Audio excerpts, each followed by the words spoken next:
the Kiwami Twitter account, I think we have Viva Tokyo. Are you here with us? Hi guys, good morning. Can you hear me? Yeah, Yep. we can hear you loud and clear. A very, very big GM for you. A bit early over in Tokyo, I believe it is, as Scythe was telling us. So thanks for taking the time and joining us so early. We appreciate it. Yeah, thanks for the invitation, guys. Yeah, it's a little bit early, but it's okay. Thank you. Awesome. So I think it's probably a good time for us to get rolling. So a very big GM as usual. Once again, for everybody else, for everyone listening with us today. It's of course Vigil and Mick here, backing in with another Metaverse HQ Spaces. Today we're going to be talking to the team from Kiwami NFT. These are a series of 10,000 pretty awesome looking little anime PFPs here, and we're gonna dig into the project today a little bit. Today from the project team, we have Viva Tokyo from the or on the Kiwami official Twitter account, and Scythe also here from the project. So, and of course, I'm with my ever-present and lovely co-host Mick. Mick, how you doing this morning? Too kind, Vigil, as always. Doing well, my friend. That is good, my friend. So, why don't we get into it? Why don't we start perhaps with Scythe? We'll let Viva take a couple of moments to warm up here. Scythe, why don't we kick off with some intros here? Why don't you share a little bit about yourself and perhaps how you got into Web3? Yeah, absolutely. So to start off, thank you again for having us, hosting us. It's been a pleasure working with you all at MVHQ so far. I don't know if I need to shout out to this crew here, but easily the most professional group of folks that I've worked with or spoken to thus far in Web3. So it's been awesome experience. So yeah, I go by Scythe in this space. I'm the operations and community leader at Kiwami. I like to consider myself perpetually online, and my DMs are always open. My background, so typical kind of story, crypto 2017, a little bit of 2018, and got involved in NFTs in late December 2020. So back at that time, there were just a handful of other collectors, I would say, who were kind of active, was getting into crypto art. So it was very early to Beeple. I think that was my first purchase on Nifty Gateway. I minted an open edition, and then was addicted ever since. Was an early collector of Xcopy, Hackatow, and fell in love with Mad Dog Jones. Mad Dog Jones was my first love. I ended up having, I think, 4, 5 of his open editions, and that was when sort of some crazy things happened. Got involved in like a mini sort of DAO where I got involved with a few other friends, and we created the Mad Pups, and we decided to kind of pitch in our open editions and burn it for a 1 of 1 for Mad Dog Jones. That's still alive. I'm not involved in that group anymore, but it was a very early iteration of, I think, of what we started to see through the rest of 2021, which was folks getting together, like-minded people, friends, whether they're kind of aggregating their financial resources or their human talent and capital, to kind of work together and kind of navigate these uncharted territory in NFTs. So yeah, ever since then, it's been a blast. 2021 was kind of mind-boggling in terms of the growth and speed. There were times when I kind of ebbed in and out of NFTs, kind of lost faith, gained faith, and then after August, it just kind of went crazy. But one thing was constant in my journey was that whatever community I got involved in, I kind of went all in, sort of emotionally, socially, and sometimes in some cases financially as well. So loved Mad Dog Jones, some of these early crypto artists, and then got involved in punks, Meebits community for a little bit. Rode the loot craze a little bit, and had fun, but I only really truly found, I think, my people when I joined the anonymized community. And that kind of brings us to Kiwami and how I met Viva Tokyo. Mick, I know you're part of anonymized too, so it's kind of cool that you're here as well. but yeah, just fell in love with that community, the ethos, the philosophy, the free mint, how they changed the game in terms of the technological innovation with on chain. And it's just been a fantastic journey ever since, helping build that community and being involved for the past 6 months in Anonymize. So a little bit of ramble there, but that's just my background, how I kind of came here, how I met Viva Tokyo, how I met Mouse Dev, who's writing the smart contract, how I met Chef, who's been helping with the website and a little bit of the back end there. So it's been a fun journey.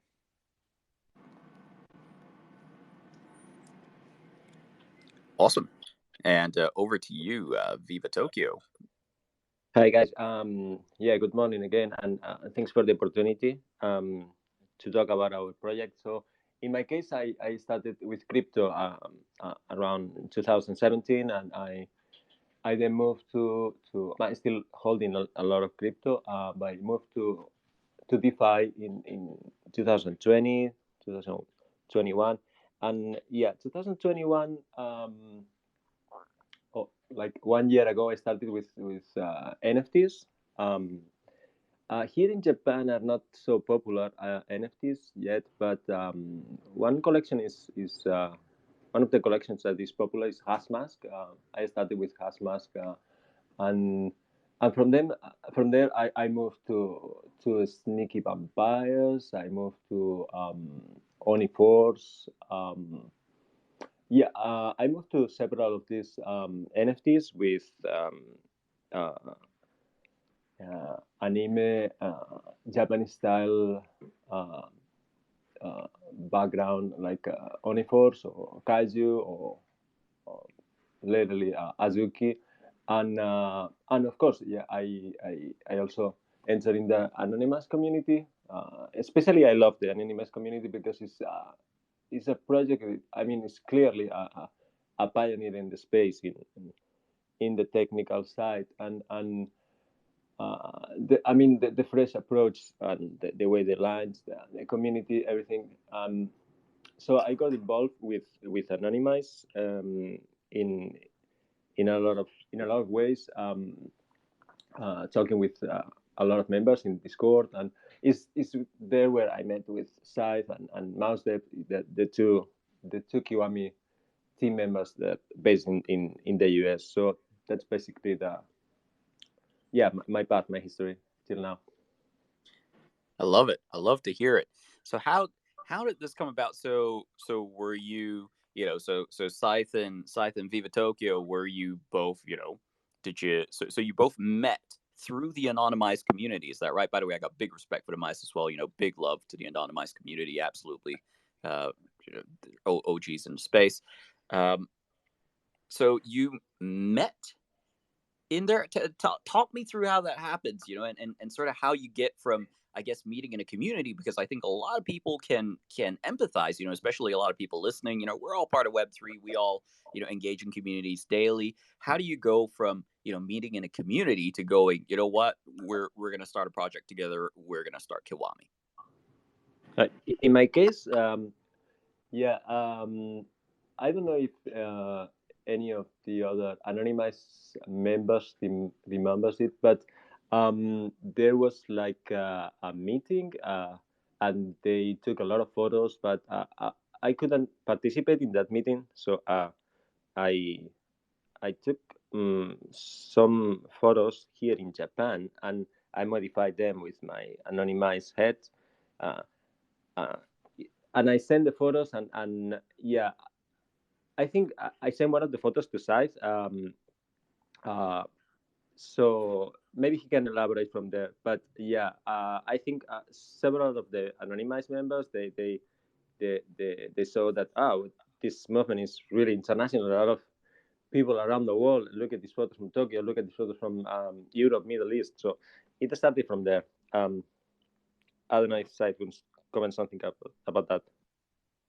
Yeah, for sure. I remember that vividly. I think, although NFTs and Web3 is kind of crossing boundaries in many ways, it is still very US centric. And there was a meetup very early on in Anonymized history. Perhaps one of the craziest explosions that I've seen in terms of just passion and energy from a community that was at the time few days, weeks old. But yeah, I remember vividly Viva Tokyo kind of dropping his photos, his Photoshop pictures from Tokyo, kind of being with us in solidarity. But it kind of hones back to just a point about NFTs and why I've been addicted ever since I minted that first Beeple in 2020, which is at the end of the day, it's community, and sometimes that word is overused. But in a place like Anonymice, where the community is a lot smaller, the original collection size is 3,550, but the true number of holders is only a little bit over 1,000, and that's expanded with the baby collection. But what it's allowed us to become is actually like a very tight knit community, where people get to know each other. And even from the start, back when I was collecting in the early days of Nifty Gateway, there's just an insane amount of trust. And I think anyone who's played MMOs in their past, in their history, has felt the same way. But it's kind of crazy how you can get closer with people online sometimes than you can get with people in real life. And that's been no more apparent than in this space.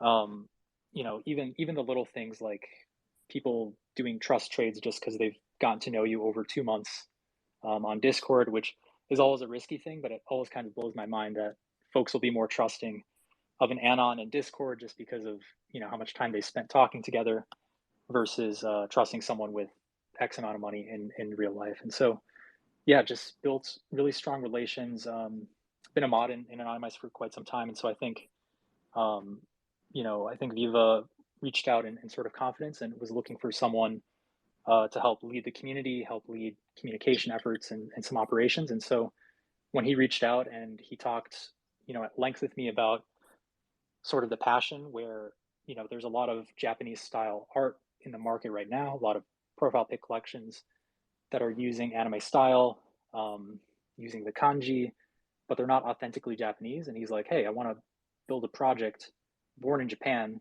where the artist is born and raised here, living here, where the elements, the traits, the aesthetic of the characters themselves are authentically Japanese. And he's like, but I want to involve like the community here, make sure that they see it first and that it's truly authentic in many ways. And so when I heard that, I heard the pitch and I saw the art, I said, there's no way I can't try to be involved in any way. And so, yeah, that's how we got here. And yeah, it's been fun ever since. What a journey. I mean, I love hearing it. Love hearing the story. And definitely, right, like the MVHQ and anonymized communities, both, big on alpha, and we've been around the space for some time. I feel like friendships are really made on the battlefield. and every day, right, we are fighting the good fight. So I think that really does reinforce community. On that, though, Seth, I'm really interested to know, being in Anonymous from the beginning as well, and understanding exactly, as you say, it's a close, small, tight-knit community. With Kiwami, what do you think really makes the strong backbone? What is it you're looking to take from your experience, and Viva Tokyo as well, from the other communities that you're part of? What are you looking to bring into Kiwami? What might you be doing differently here? How are you really fostering that same community in this project? Yeah, that's a really great question. I'll start off, Viva, if that's okay. Yeah, go ahead. Yeah, thank you. So yeah, being in a number of communities, starting with I think Nifty Gateway, which was very small to start, and then to the punks community, which when I was there, I think I started in like February, March when I began chatting with folks there. Unfortunately, I think that vibe and that feel is long gone, especially when it was open to the public.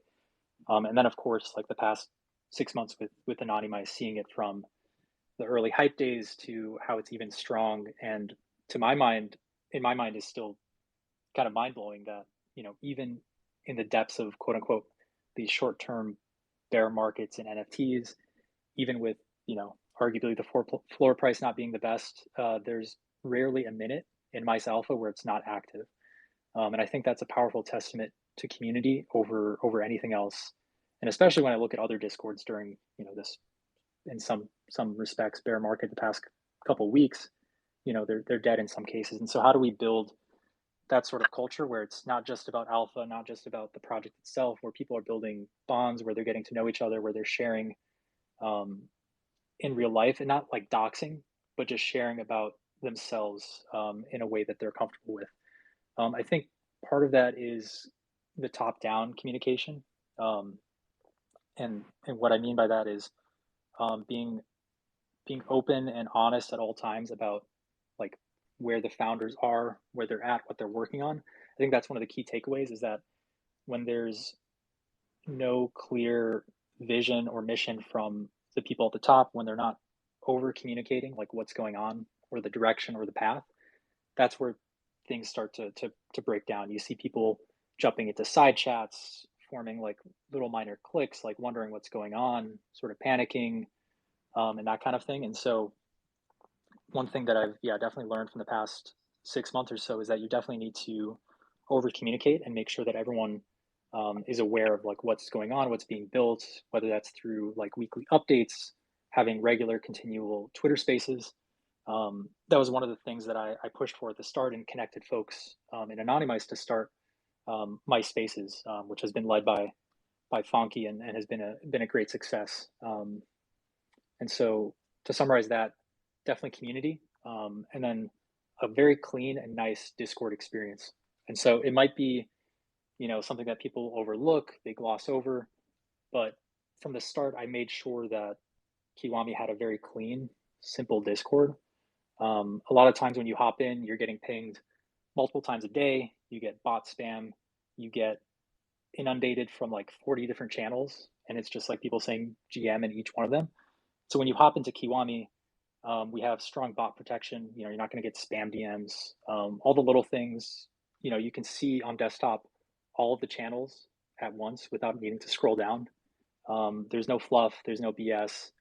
And then the third is, of course, like who's actually in the Discord. So we took the time to sort of reach out to what we consider the top tier communities in the space. So starting with Anonymice, word of mouth growth, reaching out to folks from Neo Tokyo, CyberKongs, Kaiju, SVS, et cetera, like all the big names and the people that we want in our community, and espousing quality over quantity.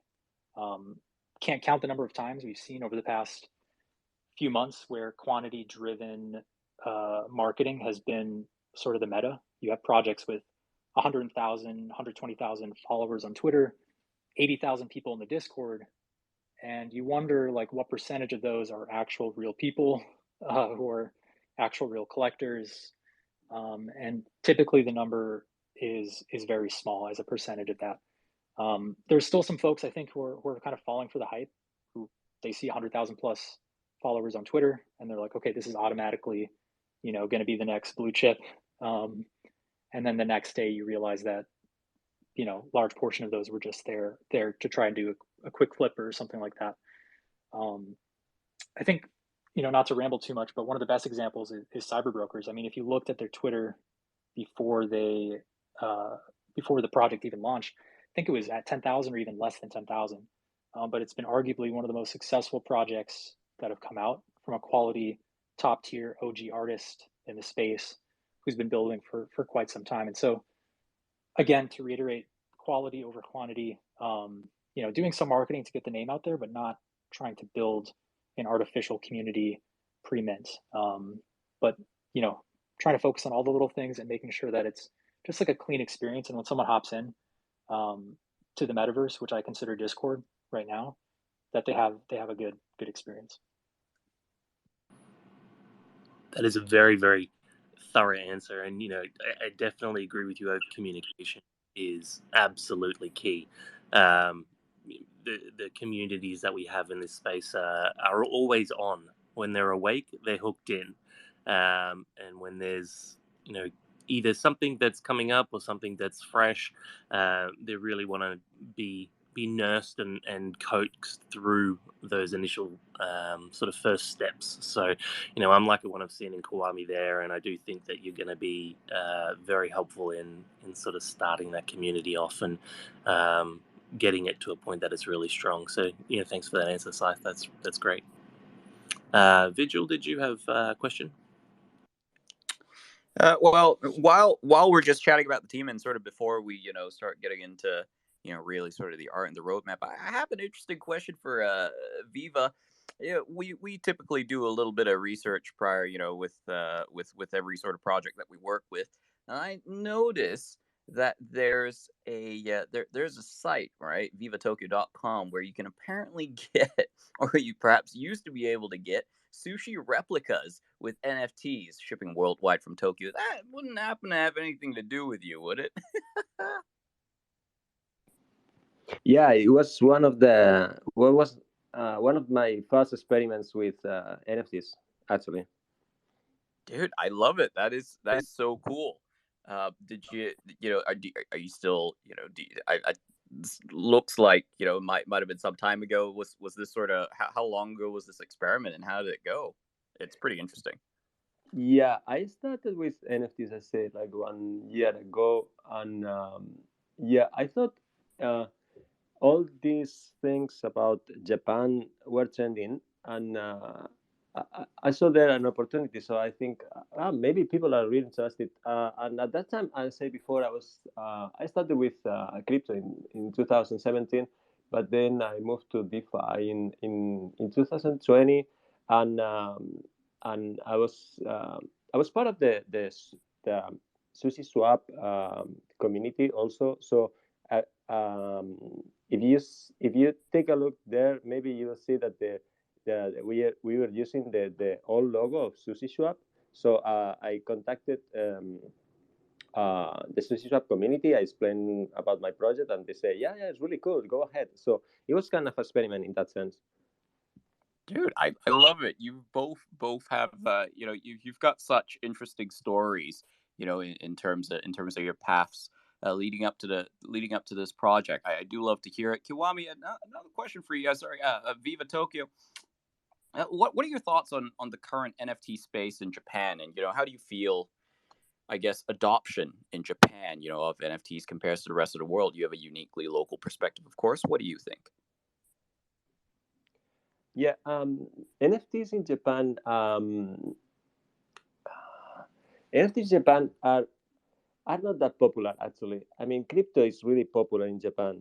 Um, Japan is a big market for crypto. Is a big economy. It's the third economy in the world by GDP. So it's really a big economy, and it's a kind of open economy. So um, I don't know if you guys know about the exchanges here, like Bitbank or Bitflyer, but they have a lot of volume. They're a really big exchange, but they don't have like connection yet with NFTs. And people basically in Japan, I mean, there are not too many rule breakers, not too many anti-system guys. So usually people they follow the rules. They don't take custody of their own crypto. They keep it in a centralized way, like let's say before in Bitflyer or any of these big exchanges. So um, yeah, you gotta move your crypto to your MetaMask, and of course NFTs.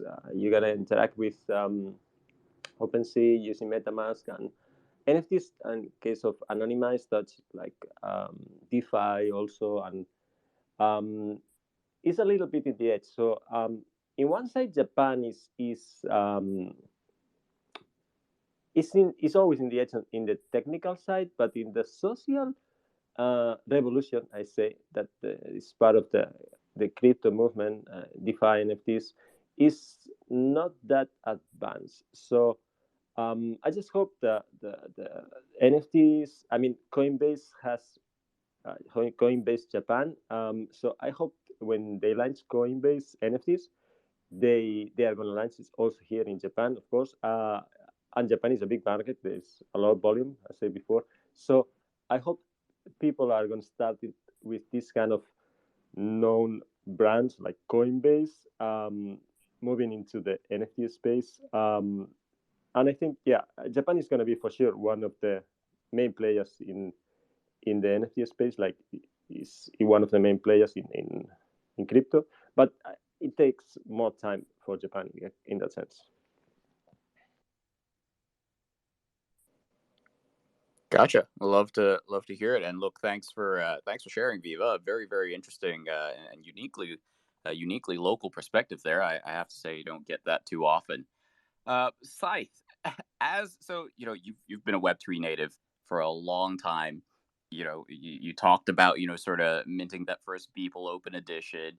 You've been part of the Anonymized for a while. How does it feel now with Kiwami being on the project creator side of the fence, if you will? How's that feeling for you overall, and how are you coping? Yeah, coping is a good way of putting it. And yeah, it's a big question. It's a big responsibility.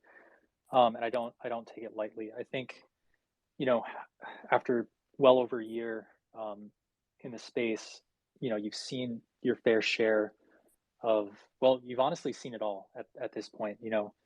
We've seen the rise of different metas, people with having sort of short attention spans in the space, kind of jumping from, trend to trend. We've seen the rise of gaming. We've seen the rise of P2E and other experiments in NFTs. And we've even seen, of course, most importantly, the entrance of corporations. I think back in February. I don't know if anyone was also part of sort of the time there, but on Nifty Gateway at least, the bull run was actually sparked by one person. It's kind of infamous in the space right now, 888. He kind of came in guns blazing, shotguns. I think he spent five, maybe 6, 7 million in the span of a month and a half, essentially shotgun buying everything on the market. And that kind of sparked the bull run, the FOMO, and the entrance of many speculators in the market, and ultimately that boom and bust. But one thing I remember quite vividly from interacting with him, because he was pretty active on Discord and doing OTC deals with 888 on Discord and all that, was one thing he mentioned continually when I at the time obviously saw like stuff when we were just kind of buying and selling for a few $100s, now trading for 10, 20x, 50x in some cases. I was getting scared, and I was asking, like, where do you see the future of this? I mean, this is not sustainable. And he said, yeah, there's going to be a correction. There's going to be a massive sort of capitulation event. But after the dust settles, like, the corporates are going to be here, right? And what I assumed from him was that they were coming to buy the NFTs. They were just coming to buy the Beeple, Xcopy, Hackatow, Mad Dog Jones, etc. I thought they were just going to come in and buy, and that's what he meant by the corporates are coming.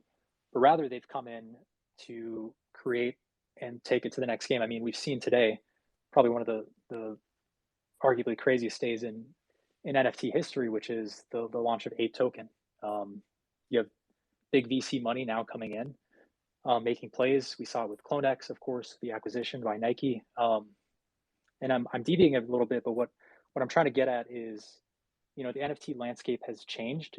I think it's definitely, after multiple washouts of these trends and these metas, and a lot of rugs and a lot of poor execution, that I think people, especially ones who are now a little bit more mature, and by mature I mean a couple months minimum in the space, I think people's standards are a lot higher. I think people are expecting a level of quality across the board, whether it's on the marketing side, whether it's on the product side, whether it's on the long-term sort of roadmap and strategy. People are expecting quality at every phase. So it's not enough anymore. Yes, of course, there will be those projects that are just there for people to gamble on and then move on. But I think there's a level of quality that people are expecting from here on out, and I strive with the rest of the team to execute on that. My focus, of course, is community building, a little bit of operations and project management, which is my experience in real life. And I think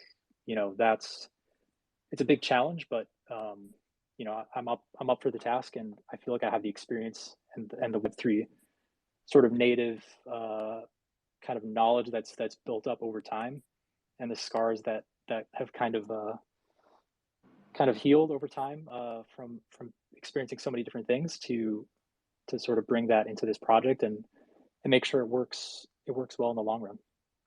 You got it. I have to say, scars is is an interesting way of putting it. But you know what? I have to say, and I reckon a fair few, of our Web3 crowd, here listening are probably nodding along with you, man.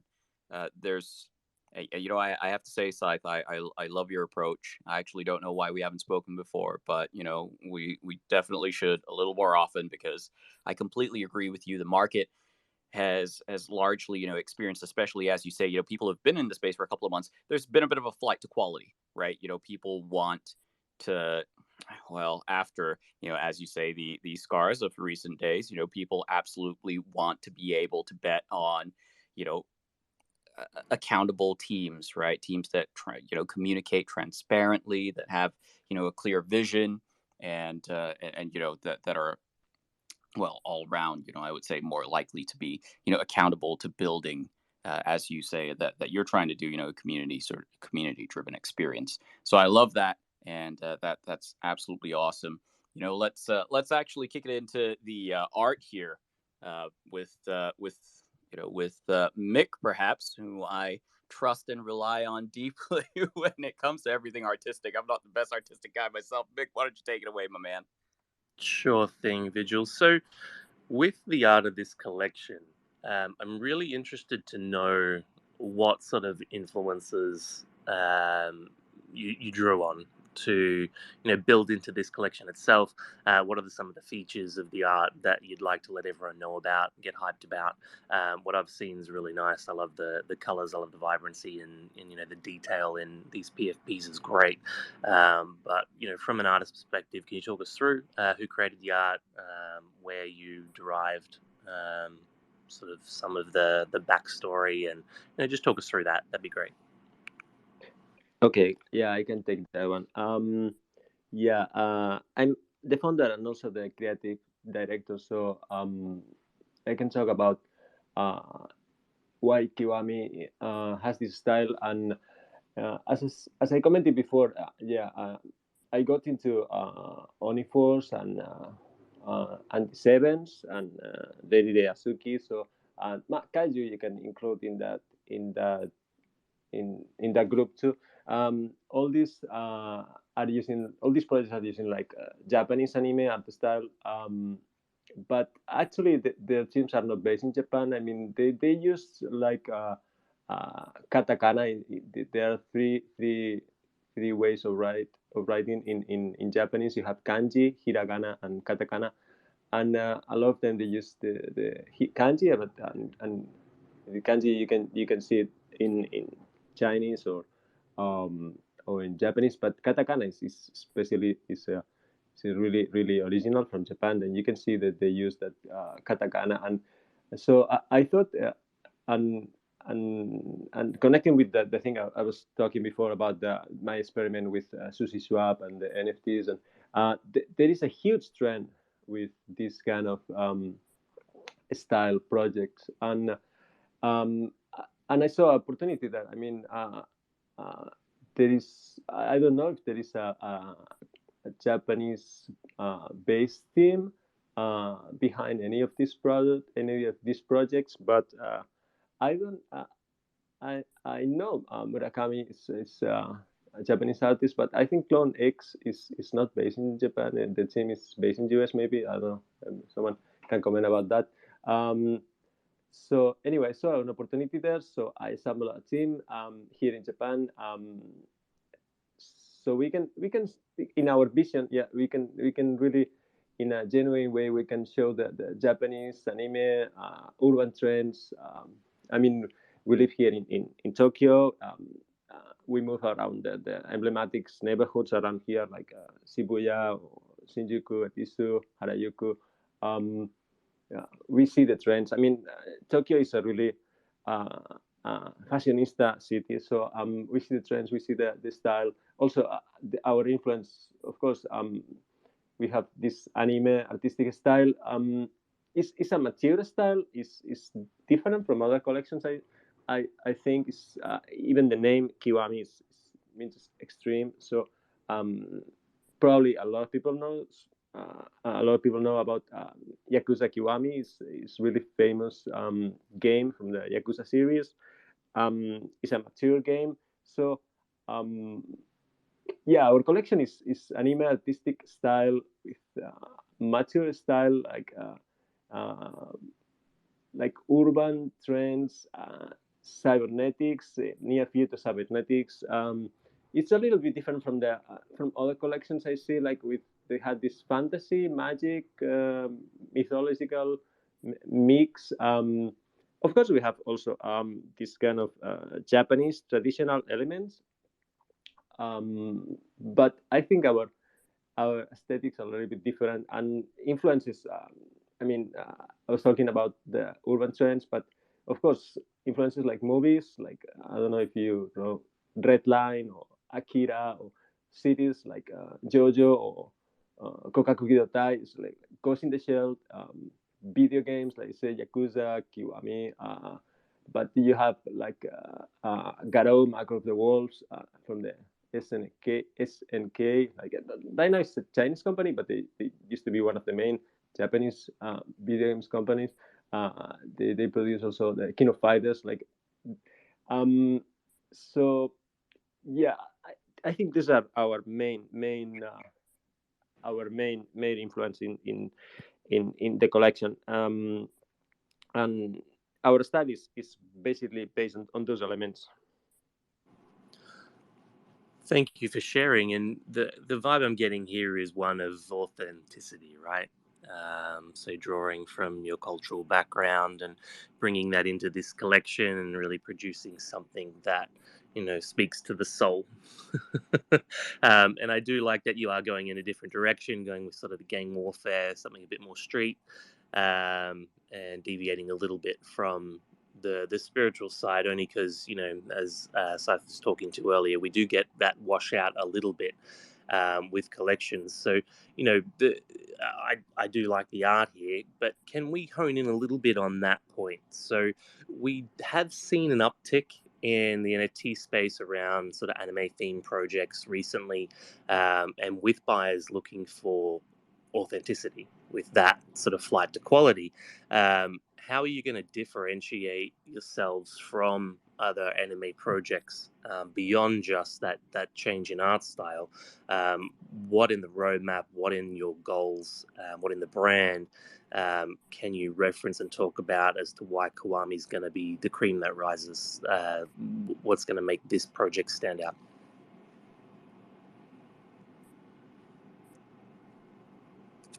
Yeah, Viva, I can take that one. So yeah, again, to reiterate sort of what he was talking about, the aesthetics, the traits are definitely authentically Japanese, and so the yeah when I'm just scrolling through the characters now, it does seem like most projects out there right now are a little bit catered towards a Western audience, which makes sense from the perspective of most of these buyers being in the U.S., most people in NFTs being from the West.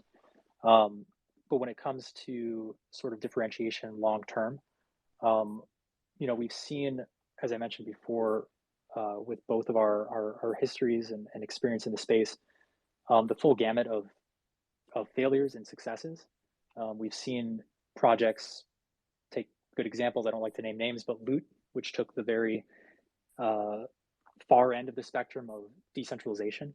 Um, and although unfortunately that was marred in the most speculative furor I've seen ever in my life, um, you know, it, it's hard to succeed in a true decentralized fashion, at least in this time period that we've been in since that time, um, without like strong leadership and a vision from the start. And so we do want to maintain the ethos of crypto and of NFTs to have decentralization be a part of it, but not in just like a meme kind of way, like, oh, decentralized, we're just going to hand this off to the community, et cetera, blah, blah, blah. No, I think our mission is sort of resolute. It's empowering the community, but also guiding it and executing from the core team. Um, you know, and that means involvement in a number of ways. That means involvement through voting, through tokenized voting, involvement in the long term vision of Kiwami. Additionally, when it comes to how we're differentiating from other projects, I think it would be remiss not to mention the financial aspect. So one of the trends that I'm most disappointed, most disgusted in is sort of treasury allocations of many projects and ones that have been actually very successful from a purely financial perspective, which is, projects putting in 5 to 20% of primary mint in their treasury to execute on what are often very ambitious roadmaps. Kiwami, and we'll lay this out on our website, which is coming out very soon. Um, we're putting 50% of the primary mint in the treasury and 50% of all secondary market royalties in the treasury to execute. I think anything below that is almost impossible, and so should sort of be shunned, really. If there is an ambitious roadmap and it's not like a CC0, no roadmap kind of project. When people are talking about we're going to do merch, we're going to do X, Y, Z, and they put 5% in, it's close to impossible, right? You're in a sense you're trying to run a business with, 5% of revenues from your primary product sale. And so again, yeah, putting 50% from both primary and secondary royalties in that treasury to execute. At the end of the day, that allows for aligned incentives, and then it gives you the considerable resources you need to execute on what we're calling Kiwami strategy. Community, of course, like differentiation. I don't think it's a differentiator, but I think it's table stakes. Maintaining an active presence, communicating, so having full-time staff and part-time staff, moderating and managing and growing the community. In terms of differentiation, we plan on having physical merch. I know that's become table stakes for a lot of projects now, but we want to do it in a very cool and authentic way. So all Kiwami merchandise is going to be designed, manufactured, and distributed by Japanese companies using high quality materials at a discount. And talking with Viva, the goal, and I know he could maybe touch on it at a different time. He's begun some of those initial discussions, kind of piloting, kind of road showing, kind of putting on a little road show locally in Tokyo with some brands there. Starting with Japanese streetwear and potentially collectibles as well. In other respects, at the end of the day, right, like our Twitter account has been curated from the start to be clean and simple. So there's been, I think, maybe 45 tweets or so, and they've only been the character. So each of the unique characters that we've released so far with a caption. That's it. So if you go through our Twitter, you scroll through, all you're going to see is the art itself with a caption. And so, we haven't released any information really besides the art. And so the primary goal has been to make sure that folks fall in love with the characters first and foremost. They appreciate the art because that's what matters at the end of the day. Will they use this as a PFP? Will they be proud to show this to someone else? Hey, I own this. I want to show you sort of my collection kind of thing. And so if people vibe with the art and they love it, I think it has potential as an IP play more than anything else. So I know Viva, I don't want to speak for you. I tend to kind of ramble here, but he has begun initial discussions with Japanese multimedia production companies regarding the use of that IP to develop content based on those characters. I think that's the most effective strategy, but it is a long-term play and does require sort of thoughtful deliberation and input from the members of Kiwami. I think that's going to be the most powerful thing if you have good assets, which has been the primary focus. Clean quality assets that are differentiated and the art is good. That matters. But yeah, sorry, I've been rambling for a bit, but I think that's a few areas that I wanted to touch upon in terms of differentiation. Yeah, no, it's very, very good to dig into. So it's great to hear the perspective there. And I did notice what you were saying towards the end, and it's something that I've picked up as well with the brand itself. So with Kiwami as a brand, what is the direction being taken here, and how does the art tie into that? We've got the community. You've got some merch, you've got the PFPs, the characters themselves, and the story behind Kiwami and this collection. Is that going to be a play, or are we looking for the community to have a lot of creative control around how these characters develop over time and the story of Kiwami? Yeah, I can take that one. Site it explained really, really well. Yeah. one of the things that differentiate us, I see that the I was talking about the influences. I was talking about the the base that created the style, but also and in the technical side also, that's one of the things why I wanted to onboard the anonymous community. um, I mean, I wanted that kind of vibes from the anonymized alpha channel, that they're really good. If you have been in those channels, are really good. Uh, uh, I mean, the mods. I mean, Scythe is a clear example of the kind of person moderating that channel. I wanted that technical side in case of Discord, in the case of mouse dev for the development. And I think that cocktail with our project, with our authenticity in that sense, like Japanese anime manga style, with these urban trends that uh, I think it's a really original cocktail in that sense, that I don't see that in any other projects. And in my opinion, yeah. So um, the if you see, say really well that thing also. Yeah, our Twitter is really clean. I mean, we are only showing the art. You're gonna see basically what is the collection. Of course, our collection has a lot of traits. Uh, our our number of traits is comparable to top collections like Azuki or any other of the top collections. So but if you look at our Twitter, you will see that it's just the characters we're presenting. Um, it's really clean. It's really like a showcase of the what are you gonna engage with when you entering this community. So I think in that sense, it's also really original. When you look in other accounts and in other projects, sometimes it's a little bit difficult to see the art.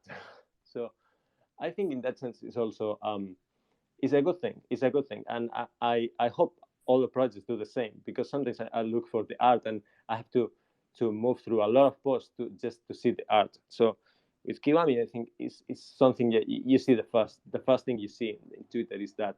So and for the future, yeah, I say that I had a meeting with a Japanese media producer here in Tokyo. And they're interested. They're really interested because the art uh, is really good.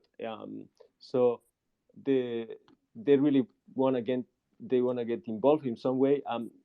In in in that case, this Japanese media producer is producing right now a movie for Netflix.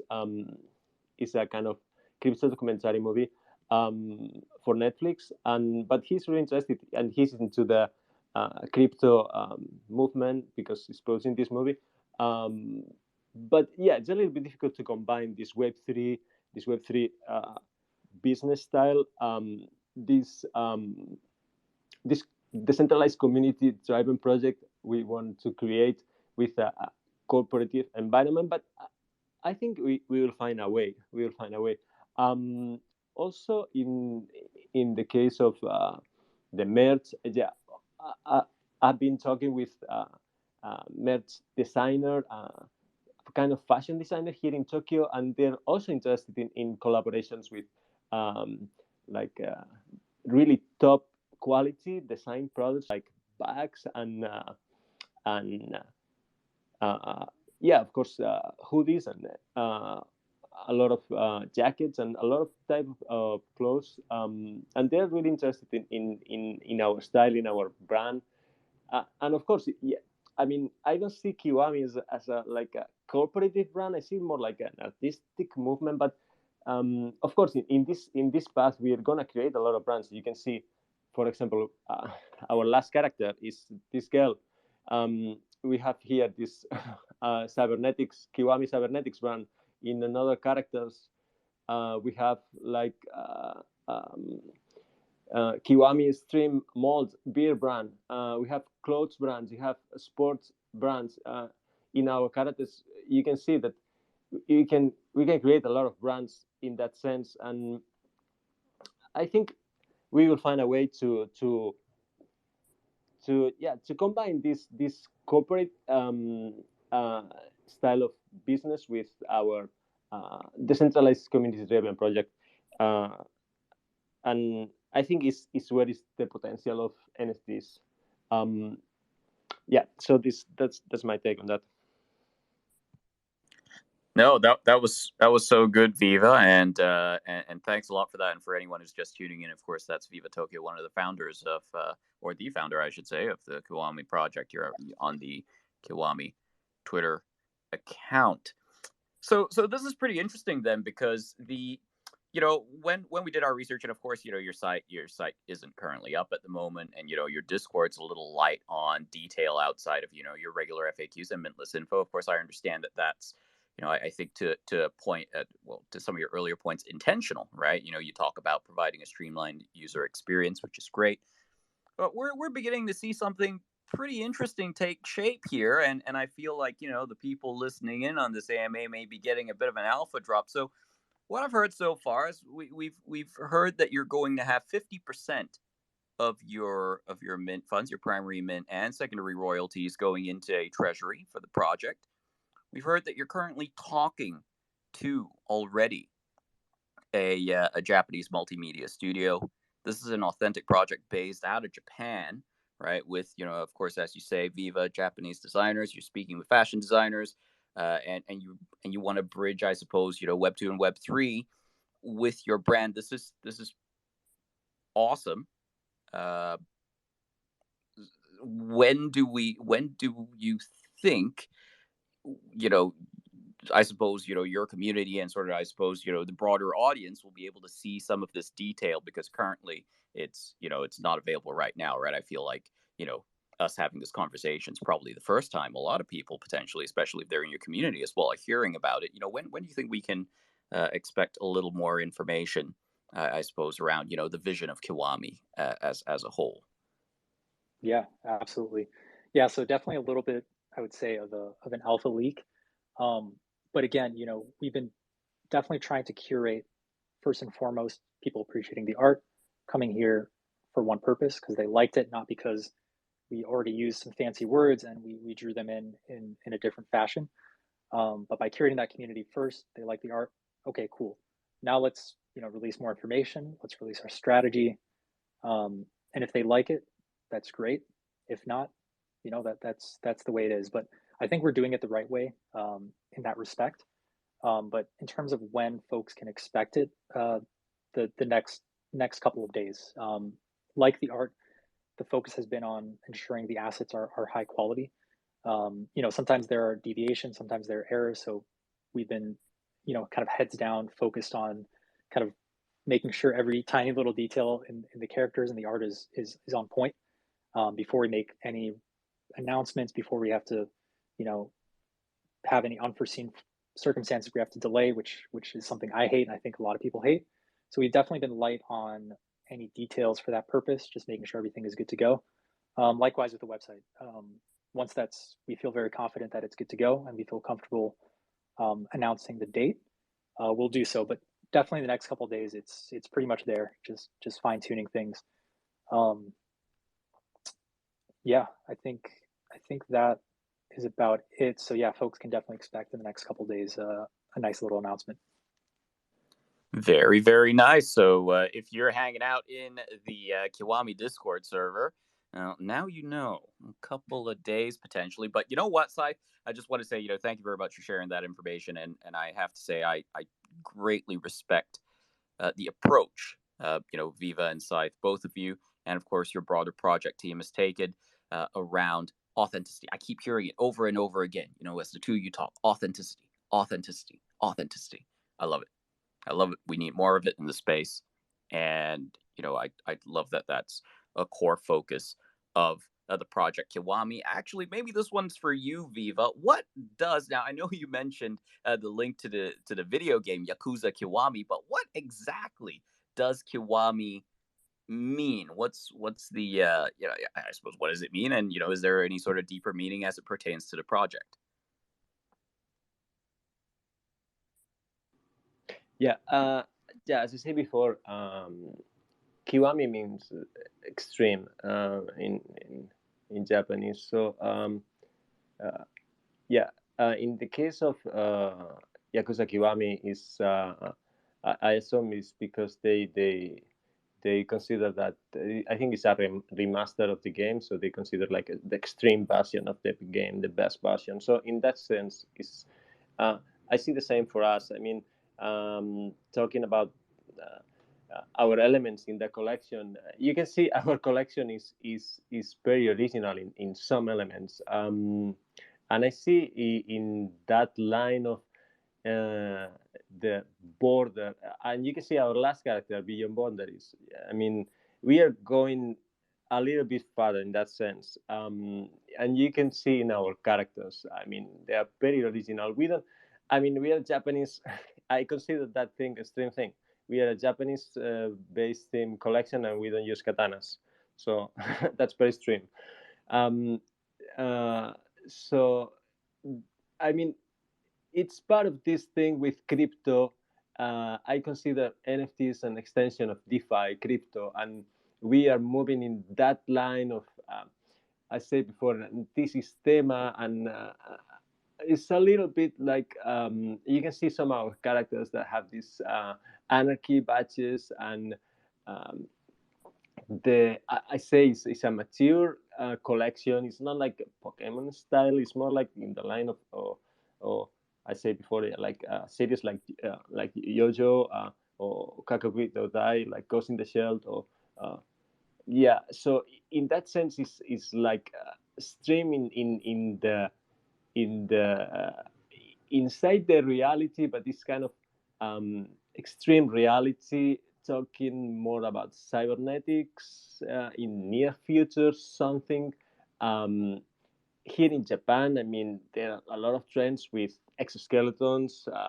I've been using exoskeletons here, like in some uh, robotic conventions that they can use. You can use some of them, and I, I mean, these trends are, I like in the stream of the technology. So I think we reflect them in our collection.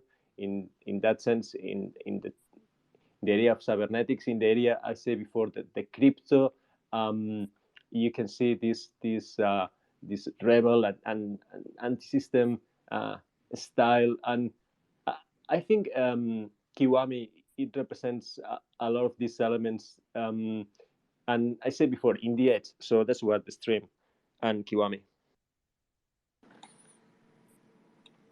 Thank you for that. And that's definitely something I think I would really love to see as the project kind of progresses.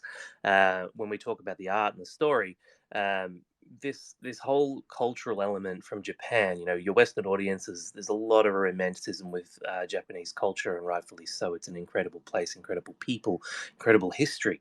Um, it'd be great that we get exposed to how that influence has impacted Kiwami and some of the detail in the PFPs and the collection as a whole, how that relates to Japanese culture. I think that story and those messages, they're really strong. So talking to you about them, that's something that I'm picking up on, and I think if you can hone in on that, that'd be amazing. So yeah, really cool. Can I ask now, with utility and how utility plays in to Kiwami? Uh, we heard earlier that you were talking to brands. There's going to be very likely discounts associated with that, which in itself is really great utility access to merch, and merch at a good price.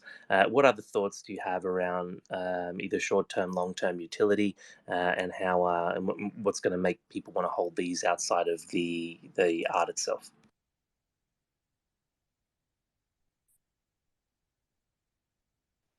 Viva, did you want to take that, or let me run with it? Yeah, go ahead, decide. Yeah, for sure. So yeah, to reiterate again, we want to make sure that there is a substantial treasury from the primary mint, 50%, to be able to execute on the stated strategy here.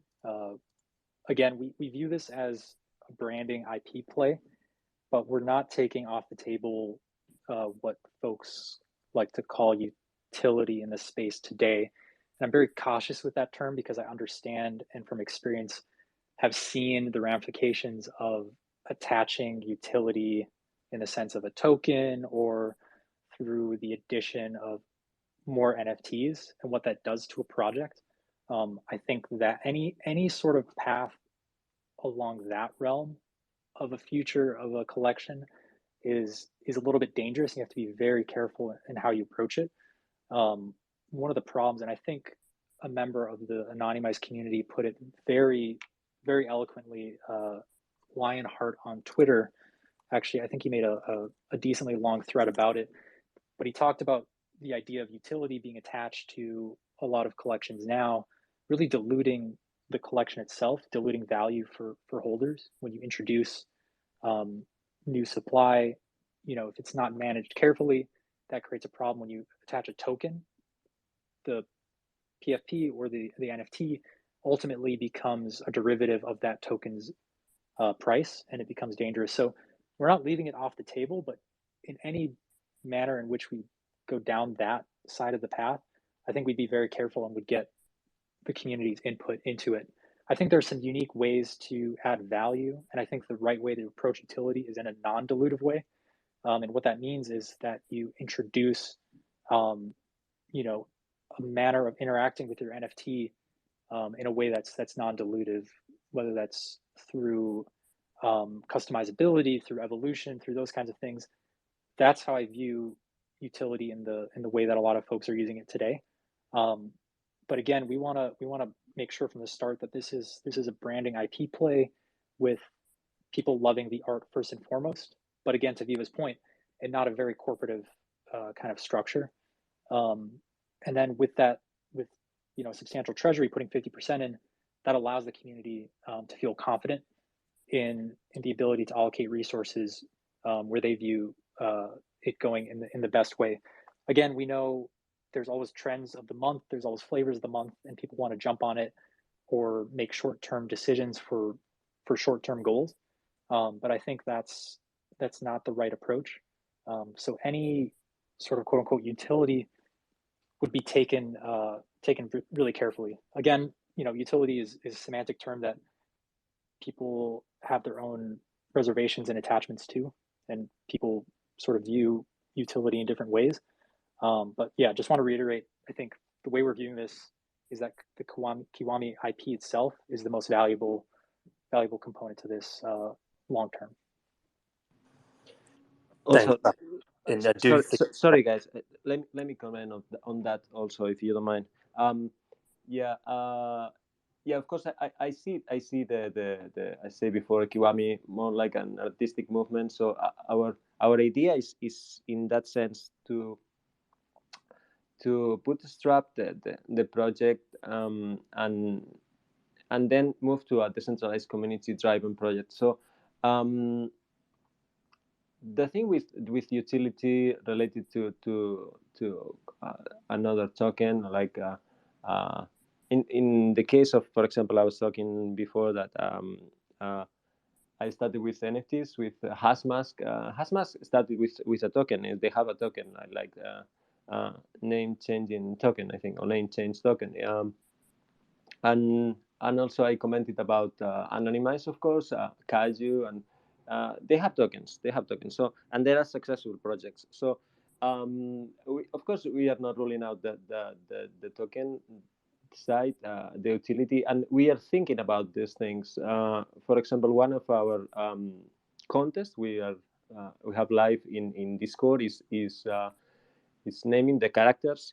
So in that sense, we can evolve that thing in because it's really popular. It's one of our most popular contests because our characters, I say, they're really charismatic characters. So people love to give them names. I mean, these Yakuza characters with Irezumi, with this real Yakuza tattoos, and these girls. I mean, the guy with the fish hat. People love to give their names. So, of course, if people wants to keep these trends, I mean, I said before, it's a project bootstrap by us, but in this way we're moving to a decentralized community driven project. So this is one example we are thinking about. For example, in sense of the name, for example, this idea Hashmask is a really good idea in my opinion. Anonymize has this kind of a staking model. Kaiju have a model without staking. Both are successful projects. Side commented there are some projects that they just get the loot because of the token. So we are studying all these cases, and I think we will find a model that fits Kiwami, but we haven't decided yet in that sense. But we are studying all these models. You got it. Thank you for sharing. Sorry, Mick. I think I might have cut you off there, buddy. Go for it. Yeah, I just wanted to make a comment because it's a great. I really like this conversation around utility because I completely appreciate what you're saying. When we hear the word utility, I think people's minds instantly go token when, and it's not it, right? Tokens came in relatively, late in the last year and a half of NFTs. Utility can take many forms, so it's really nice to hear you guys talk about the project and how it's not a token play. You're thinking of other ways to kind of build utility in, and as a market, as consumers, we need to think bigger as well. And we are contributors to the utility of collections as much as anyone. So yeah, thank you for sort of delving in there. It was really useful dialogue. But yeah, Vigil, I think we're probably good to open up for some questions now. Yeah, that's absolutely right, and you're very, very right, Mick. And respect to you, Viva, and Scythe, of course, the two team members here today with us from Kiwami, definitely not subscribing to a When token. Now we're going to open it up for questions from the floor, and just so you know, if you do pop by and ask a question, you may just be in the running to win yourself a mintless slot with the Kiwami project. Do we have Poopaloop there on the Metaverse HQ account bringing up the first person with your hands up? And we do have somebody up here, Brioche. We see you up here. What's your question for the team? Hi guys, thanks for having me on the stage. Good talk so far. Very nice to hear from you guys. I was wondering, one of the latest announcement in the Discord talked about the minting coming up close. Is there anything you guys can leak about that while we're having this talk? Yeah, thanks for your question, Brioche. Thanks for joining us and listening in for the past hour or so out of your evening or morning. Regarding the mint, yeah, we're going to release something pretty soon to lay it all out. What I can sort of leak here, sort of alpha for the folks that are here. The plan is to do a public mint first, and of course, all of this might change, but right now the tentative plan is to do an improved Dutch auction, which has been written from the ground up by Mouse Dev, the founder of Anonymize. So it'll be an improved Dutch auction, which is an improvement to the traditional Dutch auction, similar in the sense that pricing begins at a specific price and ends at a specific price, or the resting price. The difference here, and this has been done, I believe, in one other collection, but the buyers are refunded the difference between their mint price and the final resting price. So there's no penalty for paying a higher mint price than the final resting price. And then buyers initiate, and this is the beauty of Mouse Dev's code, initiate the refund, if applicable, at an extremely low transaction cost.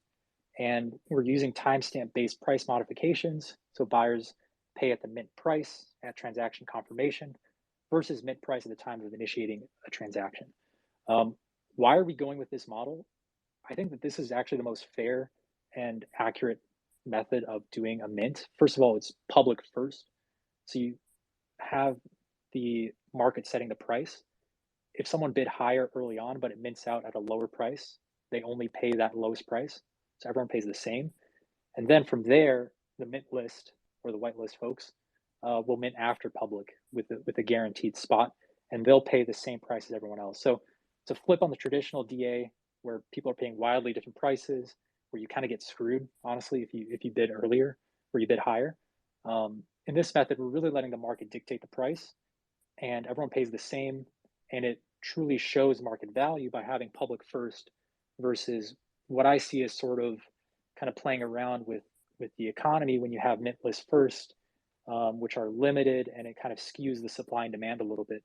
In this sense, we've kind of front loaded public mint at a higher supply to actually show the true market value. And I hope people appreciate that, and I hope they like MouseDev's rendition of this improved Dutch auction, which I think will be a very smooth and clean experience overall.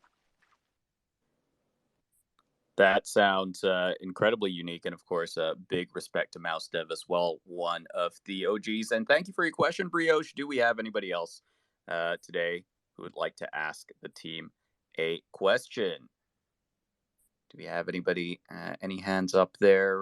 Metaverse HQ host has brought up. I'm not sure how we pronounce this here. DVVD. All right, we've got you up on stage. What's your question for the team? Okay, firstly, I would like to thank Metaverse HQ for the space, and the Kiwami team has been very lit. The Kiwami team said they were making authentic play with merchandise with artists from Japan and suppliers from Japan. So I would like to know, or maybe hint in a way, if the team is thinking about bringing something very exclusive from Japan as a form of merchandise, like Japan native sweets, Japan native ornaments, something that would definitely stand out in the sea of t-shirts and hoodies from merchandise. That's my question. Thank you, guys.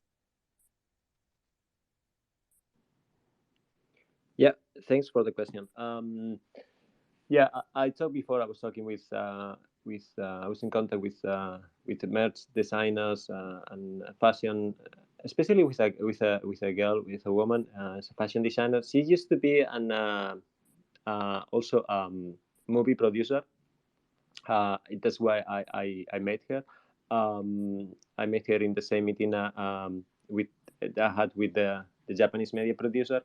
I had a meeting with them in Ginza, in Ginza 6. I don't know if you don't if you know about the Ginza neighborhood in Tokyo. Is one of the main, if that is the main neighborhood for fashion design and merch design here in Tokyo. So I was talking with her, and actually, her right now she's designing bags, wallets, using elements from, in the case of bags for women, using elements of kimono, using elements of Japanese design style. Like you can see some of our characters. For example, the girl. We have one girl that she's wearing a happy. We have two happies. The girl that is wearing like den taiko is a small drum. Yeah, you may recognize that design. We could see it in the Tokyo 2020 Olympic Games art style. So this kind of design you can see in happies, or you can see in kimonos, and yeah, you can expect this kind of art, these kind of materials that they are used in this kind of clothing, Japanese authentic clothing. So yeah, we would like to do something in that sense. With I'm looking for someone else also in more in more in the urban streetwear, so we can have both trends in our merchandising. But yeah, we are going to move in that area. Traditional Japanese design elements, taking influence from kimonos, happies, and this urban, more, I would say, like cybernetics, but yeah, we're still working on that. But my first contact was with this designer in Ginza. So We'll start with her probably. You got it. And thank you, DVVD, for your question. I believe next up we have your coming up for a question. Is that right? Let's have a look here. Metaverse HQ host, thank you as always, Poopaloop, for your support. We've got you on stage. What's your question for the team? Hey guys, very informative space. I appreciate the knowledge, and I just have a question about the collection. Will like about the traits. So will the whole collection have different traits? Will there be one of ones, or will it be something like similar to Quirkies and Doodles, where there is no like official trait to the collection? That's the question. Thank you. Yeah, I'll take that one side. About the traits, I say before, our collection has a lot of traits. We are right now around the Azuki level of traits, so I consider our collection is a top-notch collection in both aspects, the aspect of the art itself and the number of traits. So the thing about rarity, it is not fixed yet. We almost done with that, but our approach is more like the rarity is. Of course, we have these special characters. You can see we presented two characters, one male and one female, with a lot of cybernetics. So more cybernetics are going to be more rare in that sense. But basically, our approach to rarity is going to be more like the combination of the traits in a singular way. Some traits maybe seem like normal, but in a combination with other traits, the result is really amazing. Even for us, I mean, doing the permutations is like, wow, this character looks really cool, or this character is amazing, or this girl she looks really tough. Or, I mean, the combination gives us the rarity in that sense. One example is it seems like like a very regular guy, but we have the sushi hat guy.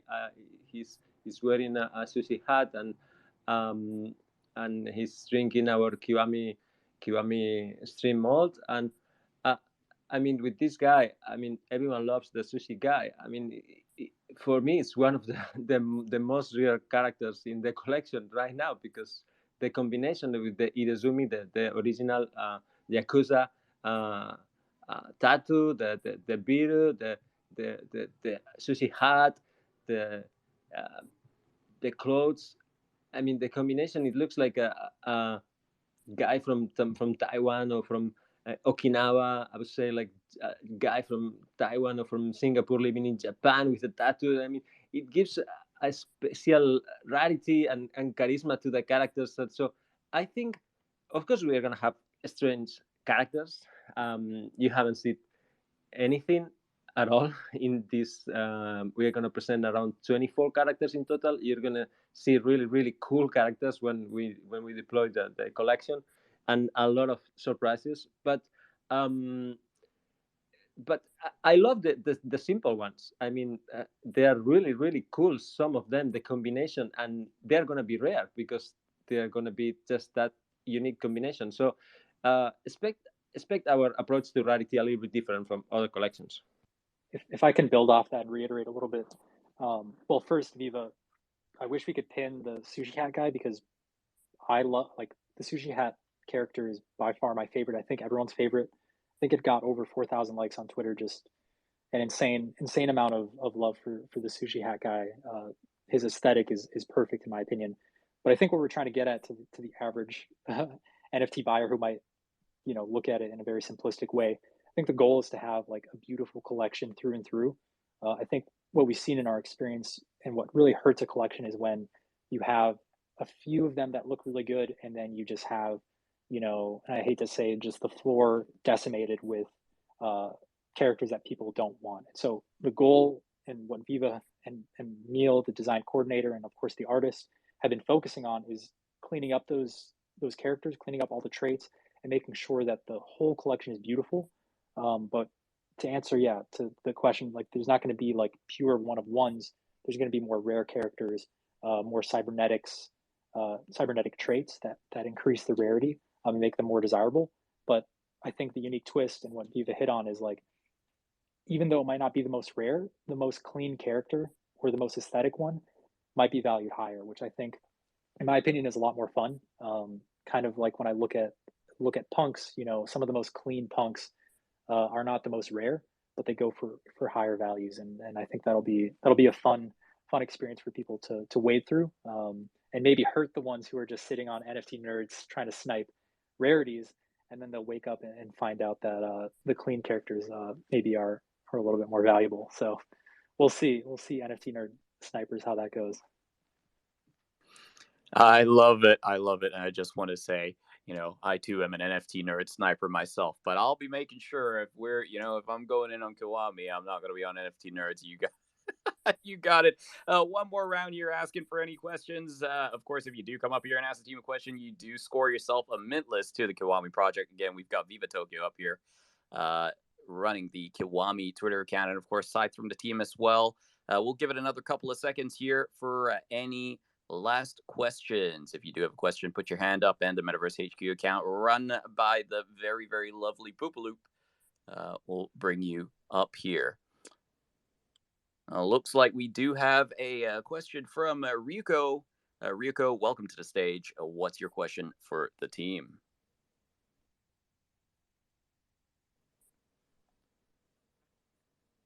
Ryuko, if you're there, you are on the stage, but you are currently muted. There you go. Okay, thank you. This question is for Viva Tokyo. はじめまして、Viva Tokyo さん。NFT スペースで日本人イラストコラボレーションしませんか? Yeah, so I was just wondering, considering how the project is based off of art and community, if there are any plans for Kiwami to collaborate with other Japanese illustrators in the NFT space. There are quite a few influencers such as Onigiri-man, Ikehaya-san, and other Japanese illustrators that focus primarily on art and community building. So that was my question. はい、こんにちは。ありがとうございます。Yeah, so about the collaborations with the Japanese, actually we don't have too much contact with the Japanese NFT community, and I would like to invite you to come to our Japanese channel in Discord, and we can talk about all these collaborations there. And I would love to collaborate with other projects and communities. Right now, our focus right now is more in the foreign audience. So yeah, but lately our Japanese Discord has been increasing. So yeah, I would really love to you come over there and you talk with us. Yeah, thank you. Arigatou gozaimasu. Very awesome, and thank you again, Ryuko, for that question. Looks like we do have one more last person here asking a question. I think if Poop they are around, and they definitely are. Okay, Boomer. What is happening? You're up on the stage. What's your question for the Konnichiwa. It's okay, Boomer. I'm part of a NFT group, and you can see a few of us here, the Geisha Tea House. So founders are not from Japan, but using the the concept of a tea house for business and pleasure, and you can see the art.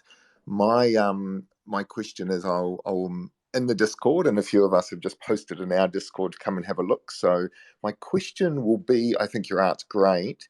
it was probably about collaboration, and what are your views to collaborate, and is that something that you'd look at in the future as well? Because we have a collab channel, so it's something that I wouldn't mind putting your information through, so it can go to the dev team to maybe have a look if there's some synergies between our projects. Do you want to take that one, Saif, about collaborations? Yeah, absolutely. Happy to. Yeah, we've definitely been getting a ton of inbounds through support tickets. I think we're on support ticket 440 right now. So it's definitely been a lot. So yeah, definitely again happy to chat. I just shot Ryuko a ping in our general to add me as a friend. I'd love to chat. And same with you. Okay, Boomer. Would love to chat. My DMs are always open. They've been permanently open for quite some time now. And side note, actually, for anyone who has their DMs closed, I think Discord has gotten a lot better in the past 3 months. I rarely get a spam DM these days, and it makes life a lot easier to be an open book, and folks can reach out. So yeah, happy to chat, happy to get to know the team over there. What I tend to like to do, even though it's time consuming, is hop in the Discord. Obviously, look at the Twitter, look at sort of the ethos, the vibe, the feel, but also hop in the Discord and get to chat with folks for some time. And if there's a gated token where you need to own an NFT to get in or something, I usually like to politely ask for like temporary access to chat with folks and see what they think of the art and the team. But yeah, happy to begin the conversation and look into a potential collaboration. No, great, fantastic, and it's and you just need to place this as you go through your phases. So we took some time to mint our project.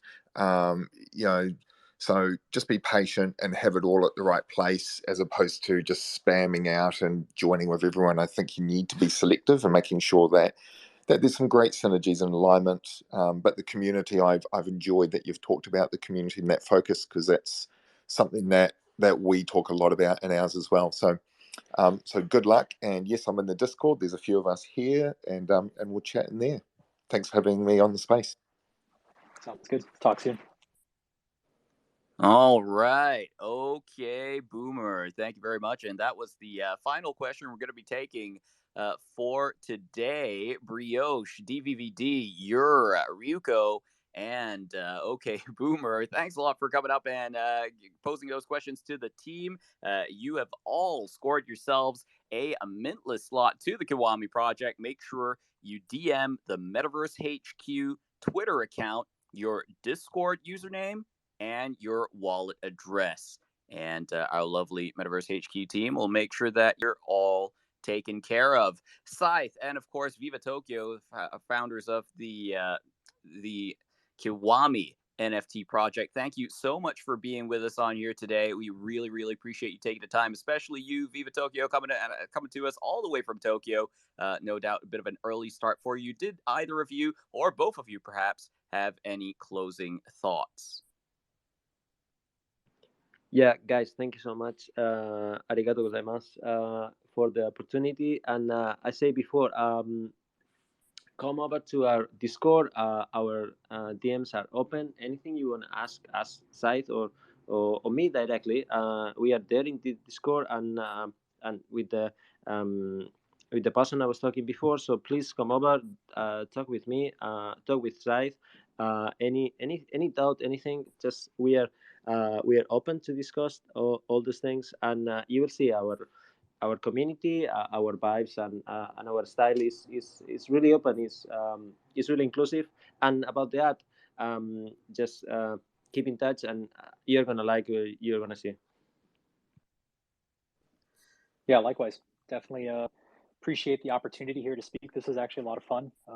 It's always nice to get to know folks in different formats. I know Discord AMAs are actually a lot different than Twitter. I feel like the vibes are different, not in any respect, but yeah, it's been a blast. Thank you all for the insightful and thoughtful questions. Yeah, hope to see you all in our Discord. Thank you. I apologize if I've been rugged with the voice. Our mobile tower out where I live is quite flaky, but I just wanted to jump in and say thank you both so much for your time and joining, speaking to us. We've learned, delved into Japanese culture and the history of NFTs. It's been quite the journey, and I've thoroughly enjoyed the conversation. So I recommend everyone does do as you mentioned and jump in the Discord and start to get involved. Kiwami, good times. Thanks, guys. Yeah, you got it. And that was a wrap. So make sure you show the Kiwami team some love. Check them out on Twitter at Kiwami NFT, or of course on Discord at discord.gg/Kiwami. That was a wrap. Thank you very much again to the team from Kiwami for coming out here today. This has been a Metaverse HQ Twitter space with the team from Kiwami, and Electric Storm is definitely brewing. Take care, everyone, and we'll see y'all next time.